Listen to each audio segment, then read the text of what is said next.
নির্বাচনে যখন কথা হচ্ছে তখন হুমায়ুন কবিরের কথা বলতেই হচ্ছে, কারণ হুমায়ুন কবির তার নতুন দল তিনি কি চমক দিচ্ছেন সৈকত? একেবারেই শুক্লা, কারণ আম জনতা উন্নয়ন পার্টির চেয়ারম্যান হুমায়ুন কবির তিনি তৃণমূল কংগ্রেস ছাড়ার পরেই দল গঠন করেছেন এবং প্রথম প্রার্থী তালিকা তিনি প্রকাশ করলেন। 182 জন প্রার্থীর নাম তিনি ঘোষণা করেছেন এবং তিনি নিজে দুটি কেন্দ্র থেকে প্রার্থী হয়েছেন, নওদা এবং তিনি প্রার্থী হয়েছেন রেজিনগর থেকে। আমরা জানি যে নওদা কংগ্রেসের শক্ত ঘাঁটি, অন্যদিকে রেজিনগর সেখানেও সংখ্যালঘু সম্প্রদায়ের যথেষ্ট বেশি সংখ্যা রয়েছে, ফলে স্বাভাবিকভাবেই সেই কেন্দ্রের কথা তিনি আগেই বলেছিলেন। বেলডাঙ্গার কথা বলেছিলেন, কিন্তু বেলডাঙ্গায় তিনি প্রার্থী হলেন না। আমি অয়ন ঘোষালের সঙ্গে কথা বলবো এই মুহূর্তে, আমাদের প্রতিনিধি আমাদের সঙ্গে রয়েছেন। অয়ন, দুটি কেন্দ্র থেকে তিনি নিজে প্রার্থী হয়েছেন, 182টি কেন্দ্রে তিনি প্রাথমিক প্রার্থী তালিকা ঘোষণা করেছেন। তিনি প্রথমে বলেছিলেন রেজিনগর এবং একই সঙ্গে বেলডাঙ্গা থেকে প্রার্থী হবেন, কিন্তু নতুন তিনি নওদা থেকে প্রার্থী হলেন।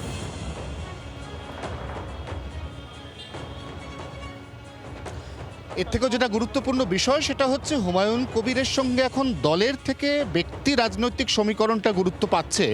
তার কারণ কংগ্রেসের সঙ্গে হুমায়ুন কবিরের কোনো জোট হলো না শেষ পর্যন্ত, কিন্তু হুমায়ুন কবির আজকে জানিয়ে দিলেন অধীর রঞ্জন চৌধুরী যদি বহরমপুরে দাঁড়ান তাহলে হুমায়ুন কবির তাকে জেতানোর জন্য সাম দাম দণ্ডভেদ সমস্ত রকম ব্যবস্থা করবেন। আবার পাশাপাশি তিনি এটাও বলছেন তিনিও একই সঙ্গে ওই বহরমপুর আসনে প্রার্থী দেবেন, না দিলেই বরঞ্চ বহরমপুর কেন্দ্রে তৃণমূলকে বেশি সুবিধা করে দেওয়া হবে।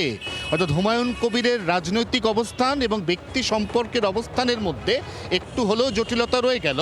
একই তত্ত্ব তিনি খাড়া করলেন নওশাদ সিদ্দিকীর বিরুদ্ধে। তিনি এটাও বলছেন যে তিনি ব্যক্তিগতভাবে চান অধীর চৌধুরী নওশাদ সিদ্দিকীর মতো একদিকে তৃণমূল এবং একদিকে বিজেপির ঘোরতর বিরোধী অবস্থানে থাকা এই সমস্ত ব্যক্তিত্বরা যাতে বিধানসভায় যেতে পারেন তিনি সেটা এনশিওর করার আপ্রাণ চেষ্টা করবেন। কিন্তু টেকনিক্যালি তার সঙ্গে আইএসএফ এবং অবশ্যই কংগ্রেস তাদের কোনো অফিসিয়াল জোট হলো না। এই অবস্থায় যাদের সঙ্গে জোট হওয়ার কথা অর্থাৎ মিমের তরফ থেকে রাজ্য শাখা তারা জানিয়েছে তারা এখনো পর্যন্ত এই বিধানসভা নির্বাচনে কারোর সঙ্গে জোট করছে না। আবার হুমায়ুন কবির বড় গলায় বলছেন গতকাল রাত এবং আজকে সকালেও মিমের সর্বোচ্চ নেতা আসাদুদ্দিন ওয়াইসির সঙ্গে তার কথা হয়েছে এবং আগামী রবিবার মুর্শিদাবাদের রেজিনগরের পার্টি অফিস থেকে তিনি যখন তার ঘোষিত 182টি নাম ঘোষণা করবেন তখনই বিষয়টা পরিষ্কার হয়ে যাবে যে এর মধ্যে শেষ পর্যন্ত আম জনতা উন্নয়ন পার্টির কতজন রইলেন এবং মিমের কতজন ঢুকলেন। একেবারে আপাতত অনেক ধন্যবাদ আমাদের সঙ্গে থাকার জন্য। আপনাদের আরও একবার জানিয়ে রাখতে চাইবো, হুমায়ুন কবির নিজে যেমন প্রার্থী ঘোষণা করেছেন তেমনি বহরমপুরে অধীর চৌধুরী দাঁড়ালে তাকে সব রকমের সহযোগিতা করা হবে, এমনটাই জানিয়েছেন হুমায়ুন কবির। ঠিক কি বললেন হুমায়ুন কবির আপনাদেরকে শোনাই।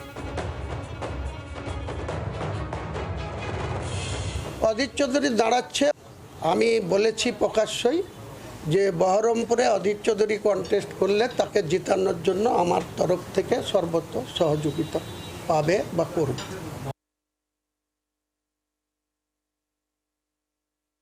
প্রার্থী দেব, কিন্তু সেটা অনেক পলিটিক্যাল লোকদের অনেক রকম কম্পালশন থাকে, ওটা আপনি এখন কি করে এই প্রশ্নের উত্তর হবে।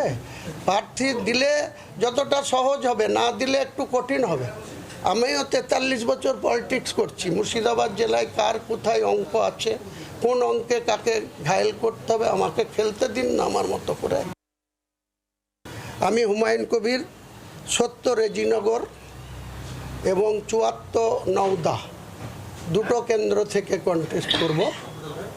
70 রেজিনগর মুর্শিদাবাদের আমার হোম সিট, আমি যেখানে 2011-তে সেখানে এমএলএ ছিলাম, সেই 70 রেজিনগর এবং 74 নওদা যেখানে TMC Saina Mamtaz MLA existing ছিল, আবার সে পুনরায় টিকিট পেয়েছে, আমি সেখানেও কন্টেস্ট করব। বাংলার আওয়াজ, বাঙালির আবেগ, জি 24 ঘন্টা।